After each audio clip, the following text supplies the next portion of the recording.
On my 69th birthday, my son sent me a text. It contained just 2 sentences, and his wife even liked the message. That single text ended up costing them their access to a $30 million family fortune. What happened next is a story about what happens when you mistake a father's kindness for a fool's weakness. If you believe that families should be built on respect, not entitlement, then please like this video and subscribe to the channel. Let me know in the comments where you're listening from, because I want to know how far this story travels. It all began on the quietest birthday of my life. The silence was the first thing you'd notice. In a house like mine, a sprawling custom-built home in the Green Hills of Connecticut, silence is an achievement. It's a testament to thick walls, insulated windows, and a life carefully curated to keep the noise of the world at bay. But on this particular evening, the silence wasn't peaceful. It was heavy. It was the sound of absence. I sat in my leather armchair, the one my late wife Anna always said made me look too serious, and stared at the grandfather clock in the hall.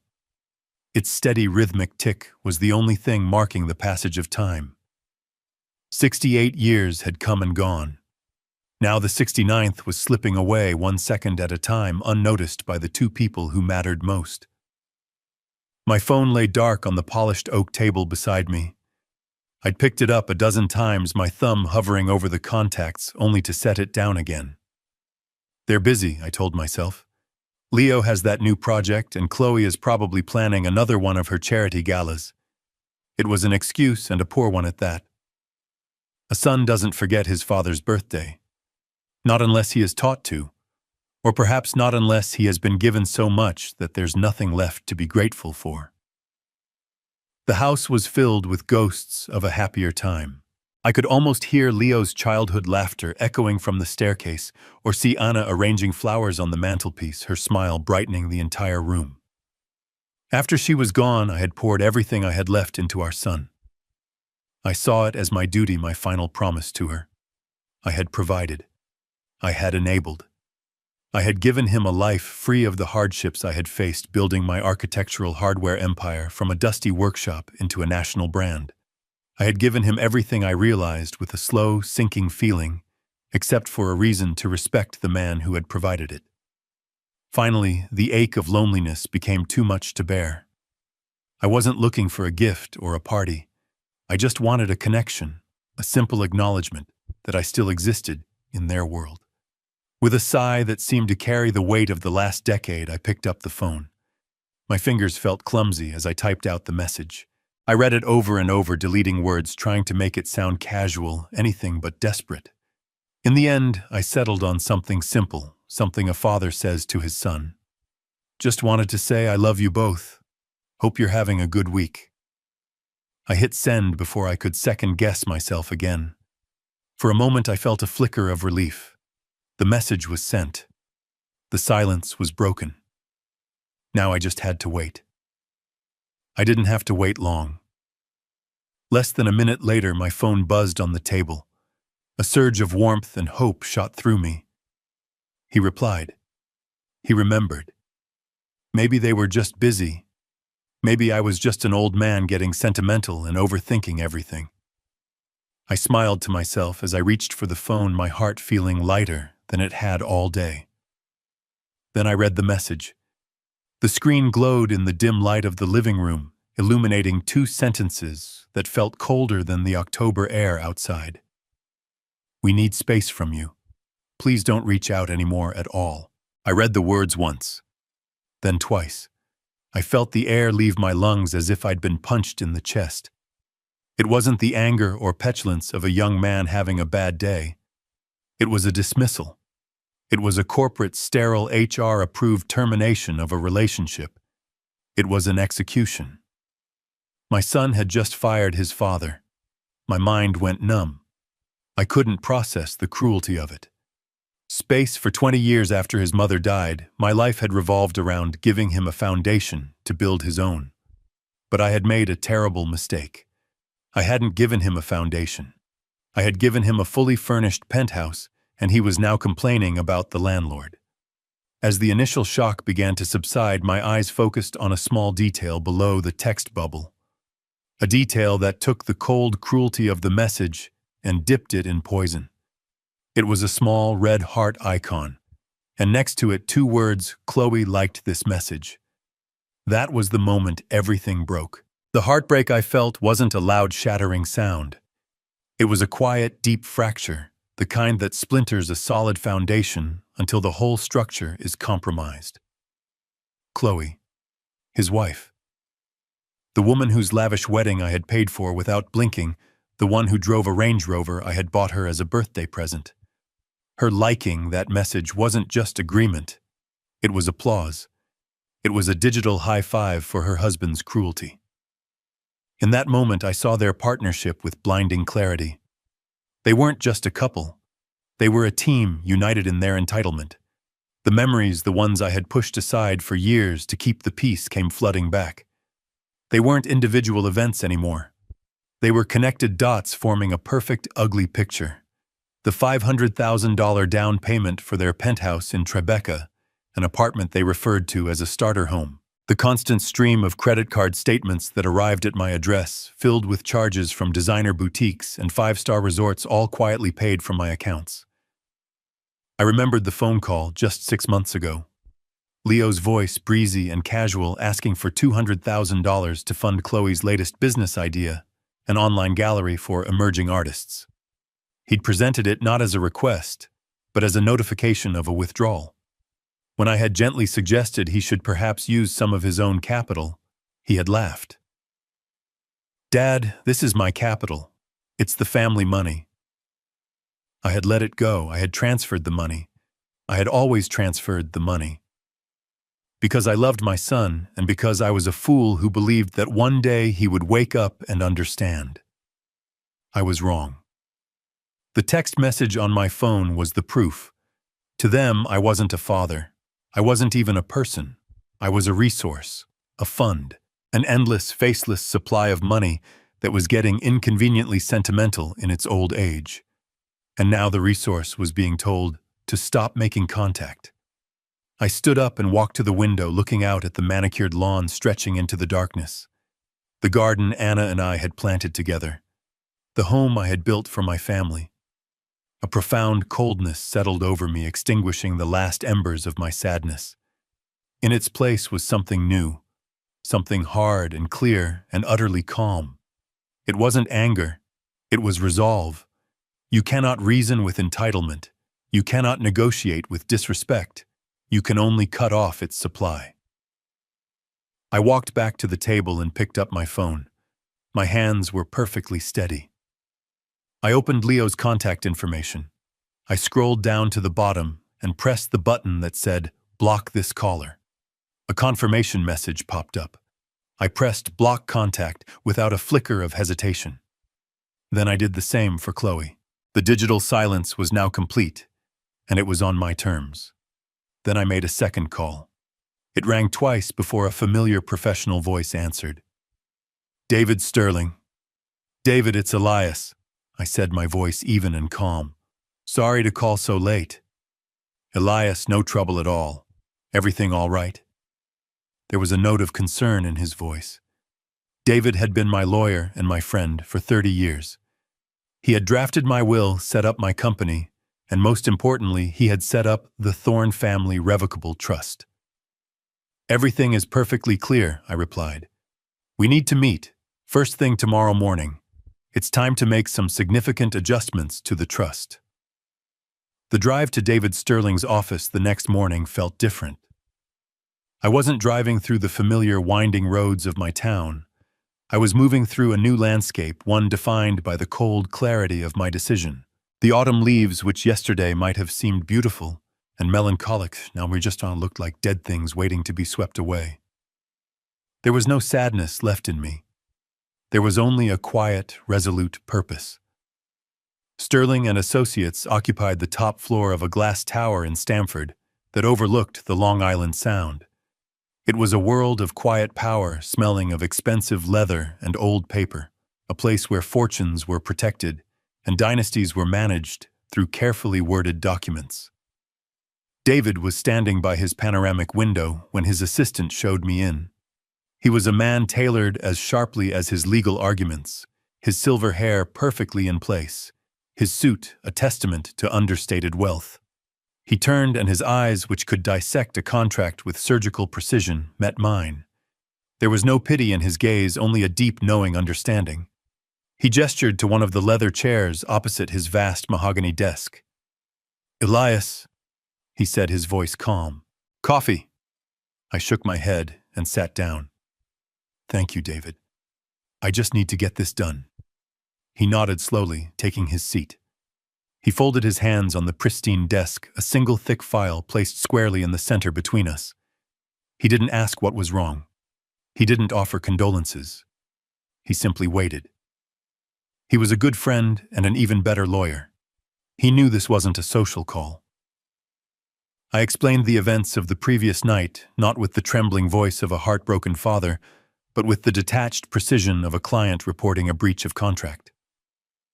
I told him about my 69th birthday, the silence, the simple text I sent, and the 2-sentence reply I received. I even told him about Chloe's digital seal of approval, the small heart that had felt like a stiletto blade. When I finished, the silence in the office returned, but this time it felt different. It was an assessing silence, a weighing of facts. David leaned back in his chair, his expression unchanged. "I've been waiting for this call for 5 years, Elias," he said, his voice even. "Ever since Leo's 30th birthday party. The one you hosted at the yacht club. Do you remember what he said during his toast? He thanked you for providing the seed capital for his life, as if he were a startup and you were just an early-stage investor. I knew then that he didn't see you as a father anymore. He saw you as a bank. And Chloe, she's not just a beneficiary of that bank, she's the chief financial officer."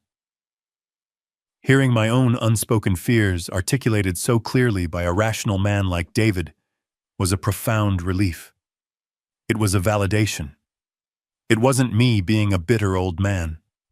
This was a reality that had been visible to others for a long, long time. I had just been the last one to accept it. David slid the thick file across the desk. The gold lettering on the cover was stark, "The Thorne Family Revocable Trust. Everything of significance is in here." He began, his tone shifting from that of a friend to that of legal counsel. "The deed to their penthouse is held by the trust. The lease agreements for their vehicles are in the trust's name. Their credit lines are guaranteed by the trust's assets. And of course, the $30,000 monthly allowance is a direct disbursement from the trust." He paused, letting the weight of his words sink in. "You see, Elias, when we set this up after Anna passed, we did it to protect your assets and to make things simple for Leo when you were gone. It's a revocable trust. Think of it as a steel safe. You, as the grantor, filled the safe with your assets. You, as the sole trustee, hold the only key. You can open it whenever you want, take things out, put new things in, or change the instructions about who gets the contents. Right now, the instructions name Leo and Chloe as the primary beneficiaries. But the power, the key, it has never left your hand. You have absolute unilateral control to change any and all provisions of this trust at any time for any reason." I looked at the document, at my own name printed on the cover. For years, I had seen that trust as a lifeline for my son, a way to ensure his comfort and security. Now I saw it for what it truly was, a tool, a mechanism of control that I had forgotten I possessed. I had been funding an insurgency against my own dignity with my own money. I met David's gaze. There was no doubt in my mind. The path forward was clear, and I would not waver. "Let's start the process," I said, my voice quiet but firm. "I want them removed, completely. Terminate the lease on the penthouse. Cancel every credit line. Stop the monthly disbursements effective immediately. Everything, David." I leaned forward slightly. "We're turning off the supply." While I was in David's office setting the board, the first pieces were already being knocked over miles away in Manhattan. The game had begun, and my son and his wife had no idea they were even playing. I can picture the scene perfectly, as if I were a fly on the wall, because it was a scene they had performed 100 times before. Only this time, the script had been changed without their knowledge. They were having lunch at Per Se, a restaurant, where the price of a single meal could feed a family for a month. It was their natural habitat, a world of hushed tones, panoramic views of Central Park, and food that was arranged more than it was cooked. Chloe was likely taking an artfully composed photo of her truffle-dusted risotto for her social media followers, while Leo swirled a $1,000 bottle of wine pontificating to the sommelier about its subtle notes of oak and blackberry. They were performing the role of wealthy, influential people, a role they had mastered, without ever having to read the source material of hard work or consequence. The meal concluded as it always did, with laughter and the quiet, respectful placement of a leather-bound bill folder on their table. Leo would have picked it up with that casual air of ownership. He had a gesture he'd learned from watching me, but without understanding the weight behind it. He wouldn't even have looked at the 4-figure total. Why would he? The money wasn't real to him. It was a concept, a river that flowed endlessly from a distant mountain he never had to climb. He would have handed the waiter his American Express black card, the one made of titanium, the one he called his heavy metal, and leaned back ready to discuss whether they should fly to Aspen or St. Bart's for the weekend. A few minutes would have passed, long enough for the conversation to resume, long enough for the performance to continue. Then the waiter would have returned to the table, his expression a perfect professional mask of apology. "I'm very sorry, Mr. Thorne," he would have said, his voice low, "but the card has been declined." Leo's first reaction would have been a short, incredulous laugh. "Declined? That's impossible. Run it again. Your machine must be acting up." It was a statement of fact, not a request. In his world, that card did not decline. The universe did not operate that way. Chloe would have looked annoyed, bothered by this small, vulgar tear in the fabric of their perfect afternoon. The waiter would have obliged, of course. He would have returned a minute later with the same result. "My apologies again, sir. It seems there is an issue with the card. Perhaps another form of payment." The annoyance on Leo's face would now be mixed with a flicker of genuine embarrassment. He was being challenged in his own arena. He would have pulled out a second card, a platinum visa, with a dismissive wave. "Here, this one has no limit." But it did have a limit. A new one set to 0. The waiter's third trip to the table would have been more somber. The professional smile was gone, replaced by a look of cautious concern. Chloe, sensing a real problem, would have stopped scrolling through her phone. "Leo, what is going on?" she'd hiss. She would then offer her own card, a sapphire reserve, with a look that dared the universe to decline it too. It was declined. The table, once a stage for their affluence, was now an island of quiet, escalating panic. The laughter was gone. Their voices were now urgent whispers. "What is happening?" Chloe would demand. "Did you miss a payment?" "Of course I didn't miss a payment." Leo would snap back, his confidence completely shattered. "My father's office handles all of it. It's all automated through the trust. It's impossible." That word again. Impossible. The word of a man who had never faced a closed door. He'd pull out his phone, a desperate attempt to restore order to his crumbling reality. "I'm calling Dad. There's been some kind of massive screw-up at the bank." He would tap the screen, bringing my contact photo up. He would press the call button and raise the phone to his ear, expecting to hear the familiar ring. But there would be no ring. Just the flat, immediate silence of a call that goes straight to voicemail. His brow would furrow in confusion. He would try again. Same result. The connection was instantly severed. A cold dread would begin to creep into his expression. This wasn't a technical error. This felt different. He'd switched to text messages, his thumbs flying across the screen. "Dad, what's going on with the cards?" "None of them are working. Call me." He would hit send, expecting the blue bubble to appear with the word "delivered" beneath it. Instead, a green bubble would pop up and underneath it, a small damning notification in red letters, "Message failed to send." He would stare at it, his mind refusing to connect the dots.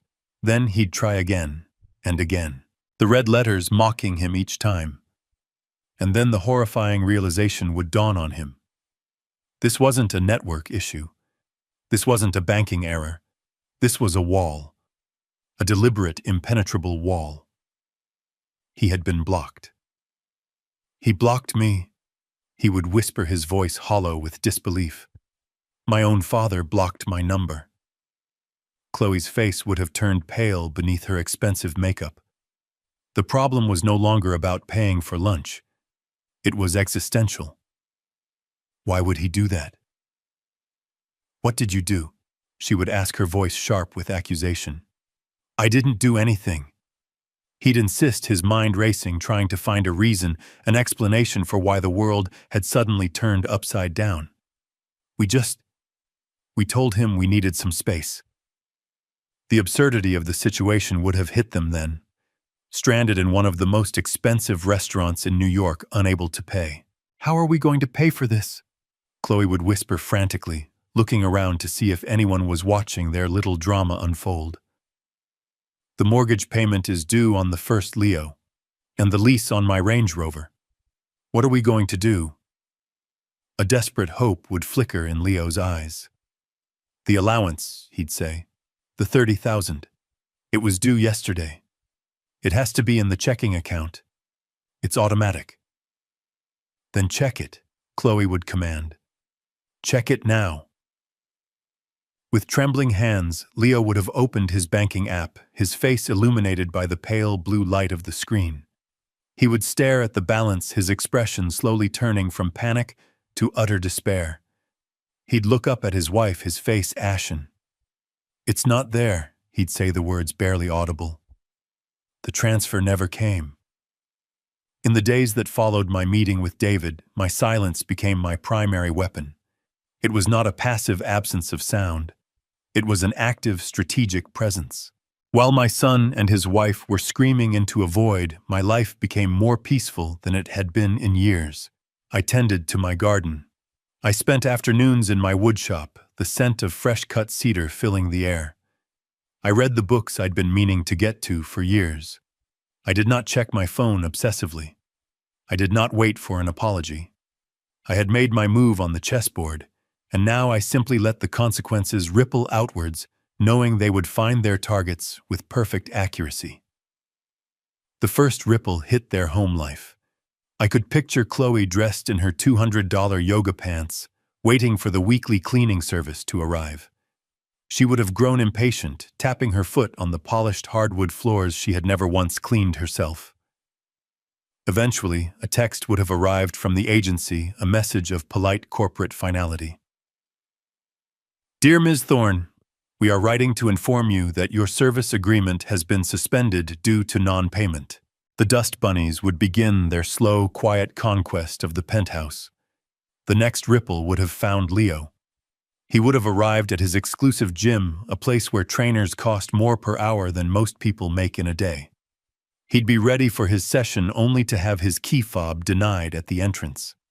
The receptionist, with a practiced sympathetic wince, would have informed him that his membership had been frozen.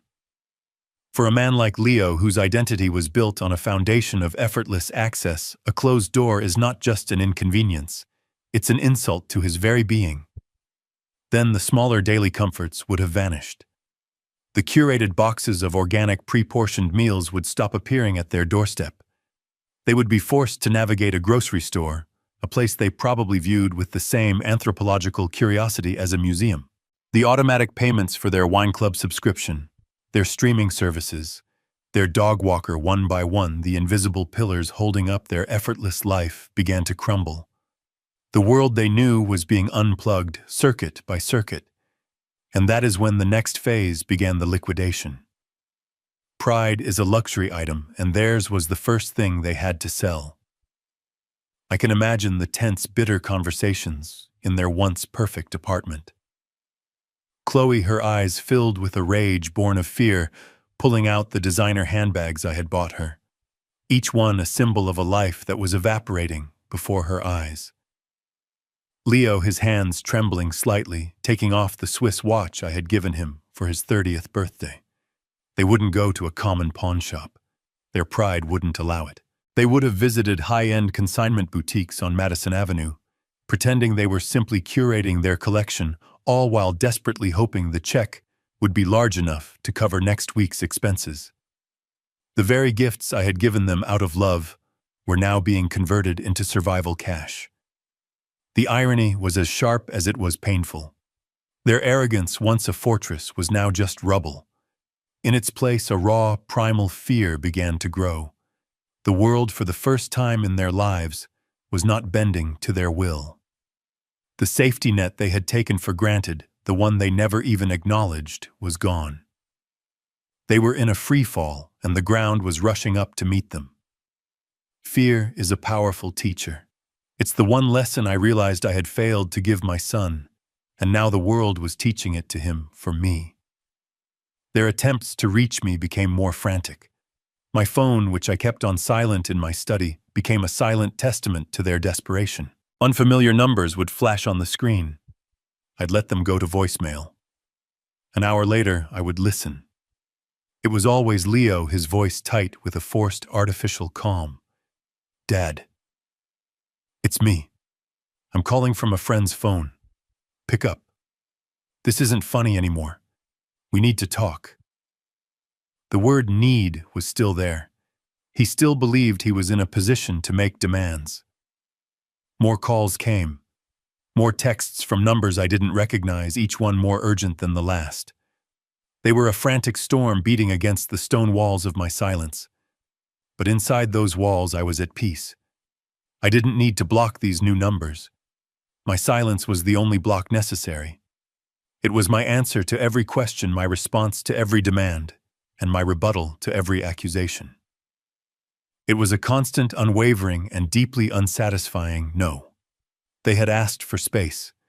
I was simply giving it to them in a way they had never expected. A month passed. For me, it was a month of quiet routine and newfound peace. For them, it was a month of slow-motion drowning. David kept me informed of the key developments, not out of a sense of gossip, but as a matter of legal record. I knew the money they'd gotten from selling their trinkets wouldn't last. It was like using a teacup to bail out a sinking yacht. They were patching small holes while a gaping chasm was opening up beneath the waterline. And after 30 days of silence, I knew the real storm was about to hit. It arrived in the form of a single piece of paper. It would have been taped to the heavy imported wood of their penthouse door. An official notice from the building's management company, its stark black and red lettering, a violent contrast to the serene elegance of their hallway. It was a notice to vacate for non-payment of rent. I can imagine the moment Leo found it. The confusion, the immediate assumption that it was a mistake, a clerical error meant for someone else. Then the dawning horror as he read the details. Tenant name, the Thorne Family Trust. Amount overdue 2 months' rent totaling $60,000. Chloe's reaction would have been disbelief followed by pure rage. "Rent?" She would have shrieked, the word foreign and insulting on her tongue. "What do you mean rent? We own this place, your father bought it for us." And that would have been the moment of true, soul-crushing revelation for my son. He would have had to admit the truth, perhaps, for the first time, even to himself. I thought he did," he'd stammer. "He always just handled it." They were living in a gilded cage and had never once thought to ask who held the key. The foundation of their entire life, the very floor beneath their feet, wasn't solid ground. It was a rental agreement, and the lease had just expired. The security they had felt was an illusion, and it had just vanished. As if the universe had decided to choreograph their downfall with maximum efficiency, the second blow landed that very same afternoon. Reeling from the eviction notice, their world shrinking to the four walls, they had less than 30 days to vacate. Chloe must have decided she needed to escape. Maybe she was going to a friend's house to complain, or to her mother's to cry. She would have stormed out of the building, her face a mask of fury, and walked towards the spot where she always left her white Range Rover. But the car wasn't there. In its place was a tow truck, its yellow lights flashing with a kind of cheerful indifference. Her car, her status symbol, the vehicle she had so proudly featured in her social media posts was already hooked. Its front wheels lifted ignominiously off the pavement. A man in a jumpsuit with a clipboard would have met her protests with a shrug. He had the paperwork. The vehicle was being repossessed. Lessee the Thorne Family Trust. Account status. Delinquent. This wasn't a private failure. This was a public spectacle. The doorman who had for years rushed to open her door would have watched with a carefully neutral expression. Neighbors would have peered from their windows. It was the ultimate social humiliation, a real-time downgrade of her entire existence played out on the streets of Manhattan. She could scream, she could threaten, she could cry. It wouldn't matter. The man with the clipboard held all the power. The truck would have groaned, pulled away from the curb, and taken the last vestige of her curated life with it. That was the breaking point. The 1-2 punch of losing their home and their transportation in the span of a few hours shattered whatever composure they had left. Panic in the face of a declined credit card is one thing. The terror of impending homelessness is another entirely. A person's true character isn't revealed in comfort. It's forged in crisis. I had provided my son a lifetime of comfort. Now the crisis would finally reveal the man I had raised. Their options had dwindled to nothing. They had no allies to call, no hidden funds to access. There was only one car left, Leo's sedan. And there was one last desperate and foolish idea. The source of their problem was also in their minds the only possible solution. They had been trying to fight my silence from a distance. Now they would bring the war to my doorstep. I imagine the final conversation in that empty, echoing apartment was short and grim. All the blame and accusations had likely been exhausted, leaving only the raw, metallic taste of desperation. Leo, his face pale and his eyes burning with a new, dangerous energy, would have grabbed the last set of car keys off the marble countertop. He would have looked at Chloe, his partner, in a collapsing empire. "Get in the car," he'd say, his voice devoid of its usual arrogance, replaced now with the sharp edge of a man with nothing left to lose. "We're going to Connecticut. He can't ignore us if we're standing on his front lawn. He has to face us." The drive from Manhattan to my home in Connecticut takes about an hour without traffic. For them, I imagine it was an hour filled with a volatile mix of rage, fear, and a desperate flickering hope that a face-to-face confrontation could change things. They still operated under the delusion that their presence, their emotions, held some power over me. They were coming to my home to make a scene, believing that shame or guilt would be the key to opening the vault. They failed to understand that the man they were coming to see no longer lived there. I was in the rose garden when they arrived. My security system had given me a quiet, discreet notification on my watch a few minutes earlier: vehicle approaching. I didn't need to check the cameras. I knew who it was. The garden was my sanctuary, the place Anna and I had designed together decades ago. Each rose bush had a name, a history. Tending to them was a form of meditation, a slow, deliberate act of creation and maintenance. That day I had put on my noise-canceling headphones, selecting a playlist of Bach's cello suites. The rich, orderly music filled my head, a perfect soundtrack for the task at hand. The world outside, that music outside the 10-foot stone wall that surrounded my property, simply ceased to exist. I knew they were at the front gate. I could imagine the scene without seeing it. Leo's hand jabbing at the intercom button with increasing force. Chloe pacing on the gravel driveway, her expensive shoes ill-suited for a battle she was about to lose. They would have been met with the same thing that had tormented them for the past month: absolute, impenetrable silence. The intercom would not buzz. The gates would not open. From the edge of the garden, through a carefully trimmed hedge, I had a clear view of the road leading to the house. I watched as they abandoned the gate and began to walk the perimeter of the wall, looking for a weakness, a way in. They looked like castaways searching for a breach in the cliffs of an unbreachable island. Eventually, they reached a section where the ornamental iron fence gave them a view of the backyard. And that's when they saw me. I could feel their eyes on me. It was a tangible thing, a prickling on the back of my neck. I knew they were there, standing just 100 feet away, their faces likely pressed against the cold iron bars. I did not turn. I did not acknowledge them. I focused on the task at hand. I selected a hybrid tea rose, a deep crimson one named Mr. Lincoln. I inspected its leaves for any sign of black spot, my movements slow and methodical. I chose my pruning shears, the steel glinting in the afternoon sun, and made a clean, precise cut just above a 5-leaflet stem. This was the true confrontation. Not a shouting match, but a demonstration. My peace against their chaos. My silence against their noise. My closed garden against their collapsing world. They began to shout. I couldn't hear the words, of course. Through the masterful layers of Bach, their frantic cries were reduced to a faint, irrelevant buzzing, like distant insects. But I could see them. I could see Leo's face, red and contorted with rage. I could see Chloe's frantic gestures, her hands pleading one moment and balled into fists the next. They were putting on a grand performance of desperation, but the audience couldn't hear them. They were screaming into a soundproof room. Their power, the emotional leverage they had always held over me, was gone. Their words, which had once been able to cut me to the core, could no longer even reach my ears. They must have gone on like that for 10 minutes, their energy eventually giving way to a ragged, hopeless exhaustion. And that's when the security car arrived.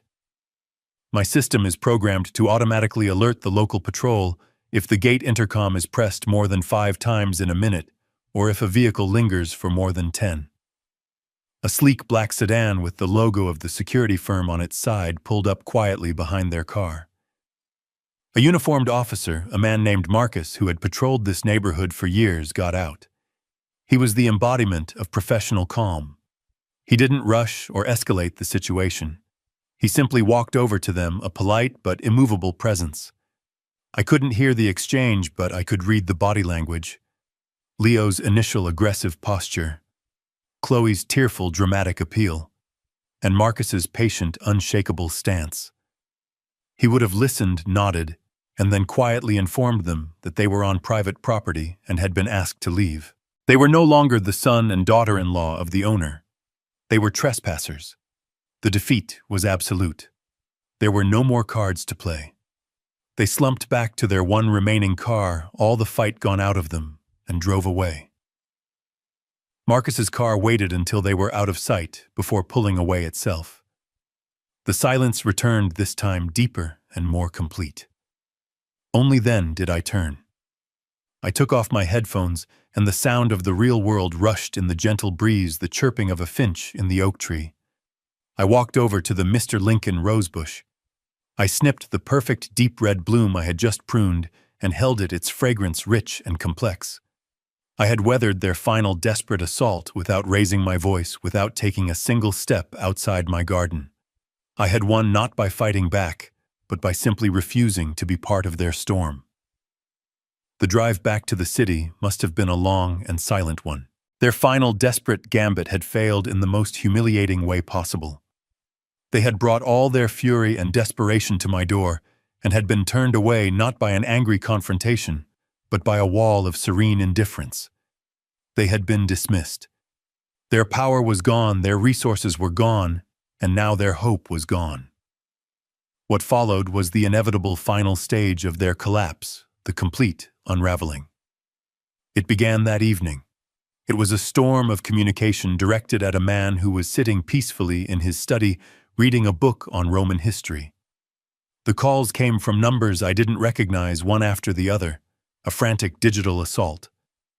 I had set my phone to automatically silence and log any calls not from my contact list. I didn't have to lift a finger. The technology did the work, acting as a silent digital butler, turning away unwanted guests at the door. It wasn't until the next morning, as I drank my coffee and watched the sunrise paint the sky, that I decided to review the events of the night. Not out of concern, but out of a need for documentation. I opened my voicemail and I listened. The first message had come shortly after they would have gotten back to the city. Leo's voice was raw, ragged with fury. "You think this is a game? You think you can just hide behind your walls and your security guards? You can't do this to us. This is our life you're destroying. My wife is a wreck. We're losing everything. Do you even care after everything you were supposed to do for us? The entitlement was still there, buried under the anger. The belief that I owed him this life of luxury. An hour later, another message from a different number. The tone had shifted. The anger was gone, replaced by a syrupy, cloying layer of fake concern. It was a performance, and a bad one at that. "Dad, it's me. Leo, we're worried about you. Seriously, not answering your phone, hiding away in your garden. It's not like you. We're worried about your health. Are you okay? Are you lonely? Please just let us know you're safe. That's all we want." I shook my head slowly at the transparent manipulation. They weren't worried about my health. They were worried about the health of their bank account. The messages continued throughout the night, a descending spiral into utter desperation. The final one, left sometime around 3 in the morning, was almost unrecognizable. The voice was hoarse, broken. All the anger and pretense had been stripped away, leaving only the sound of a man completely defeated. "Dad, please," he whispered, and I could hear the sound of Chloe crying softly in the background. "Please, I'm sorry. Okay, I'm truly sorry. For the text, for everything. We were stupid. We made a mistake. A terrible, terrible mistake. We'll do anything to make it right. I'll get a job, a real one, I swear. We'll pay you back. Just, please don't do this. Don't throw us away. We're your family. Please, Dad. Just call me back." After listening to the last pathetic plea, I exited the voicemail and opened my phone's blocked call registry. My system keeps a log of all incoming activity. I scrolled through the entries from the previous night. Page after page of blocked calls from a handful of unknown numbers, all time-stamped between 7 p.m. and 4 a.m. At the top of the screen, the phone's software had tallied the total. The number was precise: 109. 109 desperate, futile attempts to breach the walls of my resolve. I set the phone down. The experiment was complete. The data was collected. It was time for the final phase. I picked up the phone again and made a single call. "David," I said when he answered. "It's time. Send them the email." A few hours later, a message would have appeared in their inbox, an electronic dove in the midst of their flood of despair. It would have come not from me, but from the formal, intimidating address of Sterling and Associates. The subject line would have been simple: "Meeting regarding the Thorne Family Trust." The message itself was brief, professional, and devoid of any emotion. "Dear Mr. Thorne and Ms. Thorne, on behalf of my client, Elias Thorne, I am writing to invite you to a meeting to discuss the future of the Thorne Family Trust. The meeting will be held at our offices this Friday at 10:00 a.m. sharp. Please confirm your attendance at your earliest convenience." I knew exactly how they would interpret that email. They would not see the cold legal formality. They would not recognize the language of a summons. They would see it as a white flag of surrender.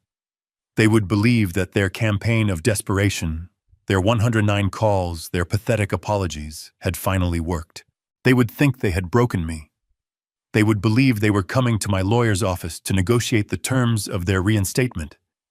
They had no idea they were simply coming to sign their own death warrant. The morning of the meeting, I arrived at David's office an hour early. We sat in his private study, the final notarized documents resting between us on his desk. There was no last-minute hesitation, no flicker of doubt. The preceding month had only solidified my resolve.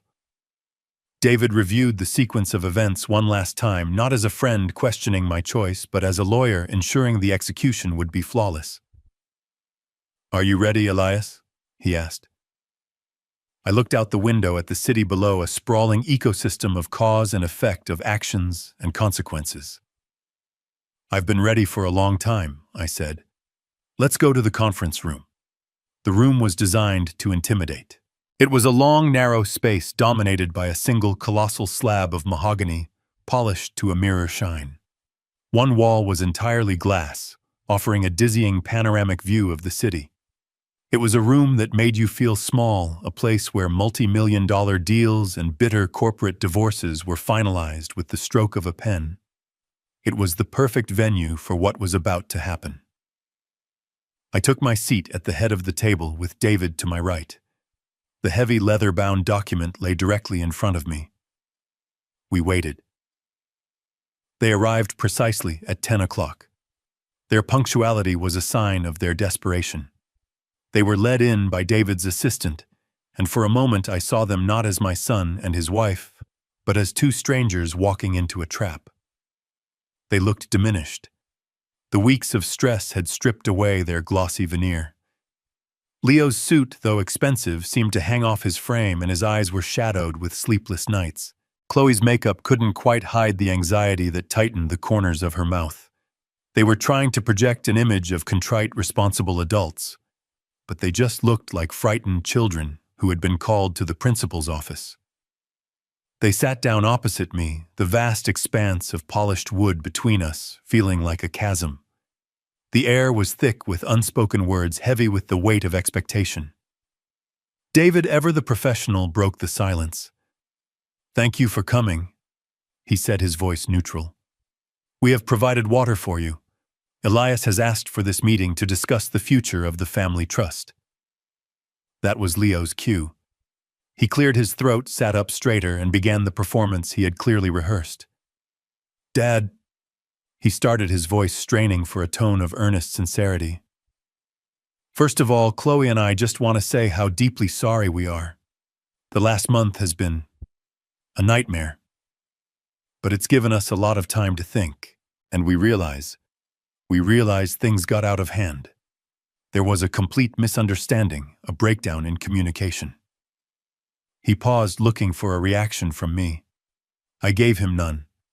I simply sat there, my hands resting on the table, my expression unreadable.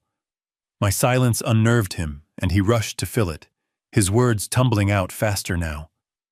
"We've been under a tremendous amount of stress lately with work and, well, everything. And we acted poorly. That text message, it was inexcusable. It was sent in a moment of frustration, and we never ever meant for it to hurt you. We love you, Dad. You're our father, and that's the most important thing." Chloe, on cue, reached across the table as if to touch my hand, her eyes welling up with crocodile tears. "We love you so much, Elias," she whispered. I continued to listen, my gaze steady. His speech was a masterpiece of evasion. It was filled with we and us, with external pressures and mutual misunderstandings. There was no ownership, no real accountability. He wasn't apologizing for what he did. He was apologizing for how I had reacted. He was apologizing because he was desperate, because his entire world had been taken away and he wanted it back. He spoke for another 5 minutes, his monologue winding through a maze of flimsy excuses and hollow promises about how things would be different from now on. When he finally sputtered to a stop, the silence that fell upon the room was even heavier than before. He looked at me, his eyes pleading, searching for a sign of forgiveness, a crack in my resolve. He was waiting for a conversation, a negotiation. He was expecting me to list my grievances, to demand new terms, to engage in the familiar emotional dance we had done so many times before. I let the silence stretch, letting their discomfort build to an almost unbearable level. Then, with a slow, deliberate motion, I placed both my hands on the leather-bound document in front of me. The sound of my palms on the smooth cover was the only noise in the room. I did not raise my voice. I did not argue with his points or dissect his insincere apology. There was nothing left to debate. I pushed the document forward. It slid across the mirror-like surface of the table, its weight making a soft, hissing sound as it traveled the distance between us. It came to a stop directly in front of Leo. He stared down at it as if it were a venomous snake. Then for the first time in the meeting, I spoke. My voice was calm, level, and completely devoid of the emotion he had been trying so hard to provoke. "Thank you for sharing that, Leo," I said. "I have listened. Now I would like you to look at this." I tapped a finger on the embossed gold lettering on the cover.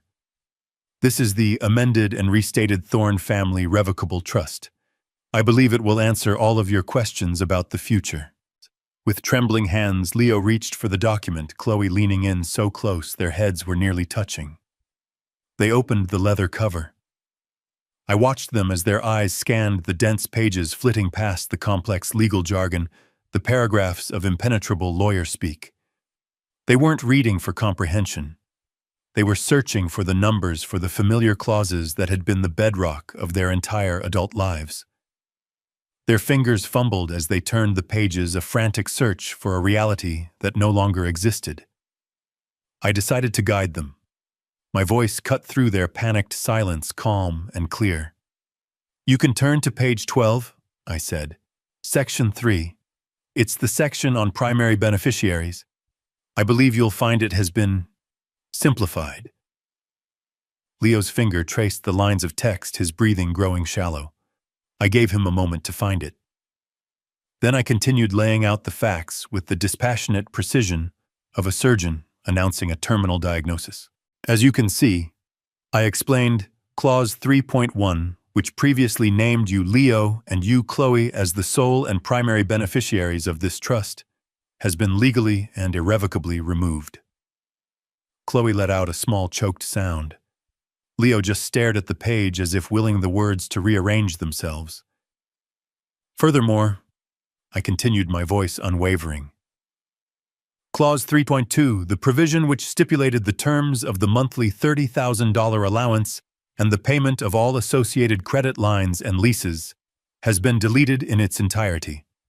There are no longer any financial provisions for either of you in this document."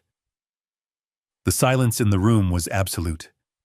The only sound was the faint hum of the city traffic far below. Finally, Chloe looked up, her face a mask of utter disbelief. The question she asked was the last gasp of her lifelong entitlement, the final dying twitch of a worldview that had just been rendered extinct.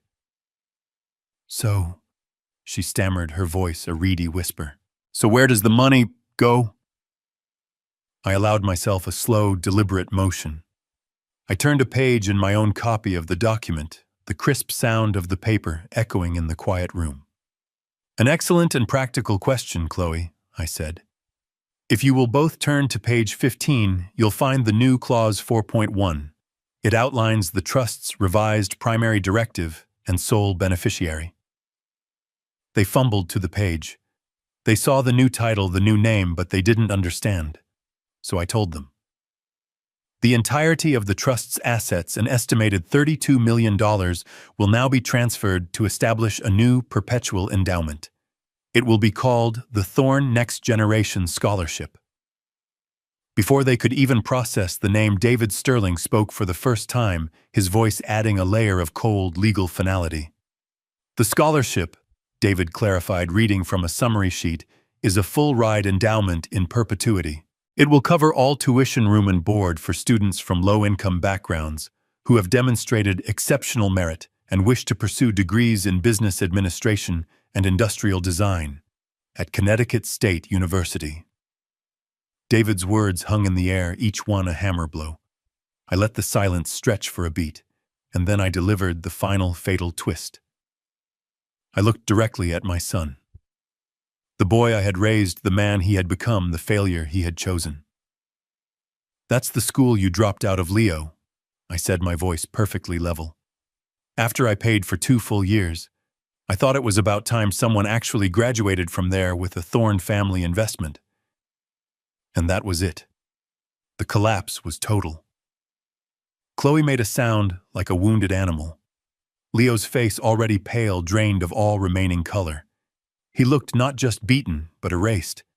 It wasn't just that the money was gone. It was that his greatest personal failure, the opportunity he had squandered out of laziness and arrogance, had been taken from him and immortalized as a monument to someone else's success. The foundation of his new life would be built upon the rubble of his old one.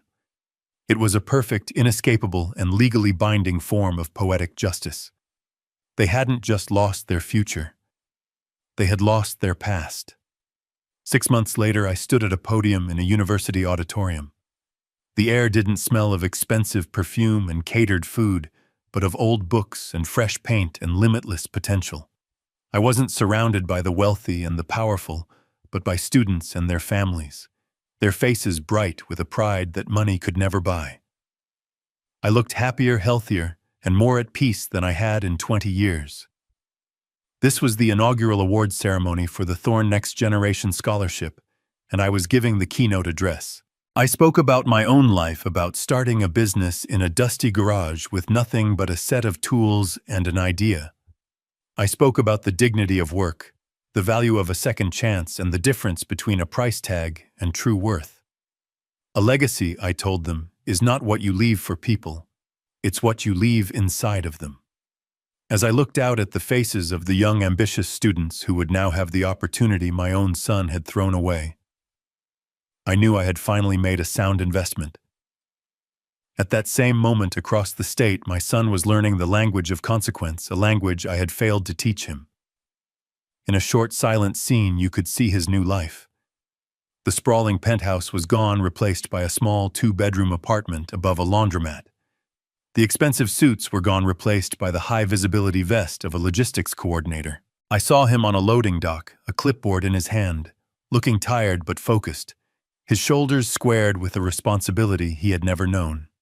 And Chloe, her social media empire, a distant memory, was now managing a boutique clothing store in a suburban mall. I saw her patiently folding sweaters, her expression strained but resilient. The false glamour of her old life replaced by the stark reality of an hourly wage. Their life was no longer beautiful or easy. It was difficult, it was a struggle, and for the very first time it was theirs. Their relationship, I imagined, was a tense and fragile thing, but it was being rebuilt on the solid, unforgiving ground of reality. As I finished my speech and the applause filled the auditorium, my final thoughts were a quiet voiceover, a letter to the past. I had spent 30 years of my life writing checks. I finally realized it was time to start building a legacy. The last and most important gift I ever gave my son wasn't money. It was the very thing he had so cruelly asked for. It was space, the space to fail, the space to learn, the space to finally, on his own terms, stand up.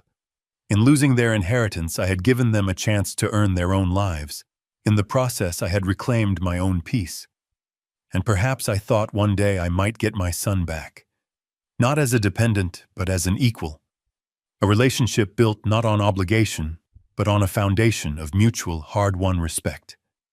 Later that evening, I was back home, sitting in the garden as the sun set, casting long shadows across the lawn. The air was cool and quiet. My phone, which had been silent for 6 months, buzzed on the small table beside me. I picked it up. It was a text message from a number I did not recognize. The message contained a single word. One word and a question mark. Dad. I stared at the screen for a long moment. There was no desperation in the text, no demand.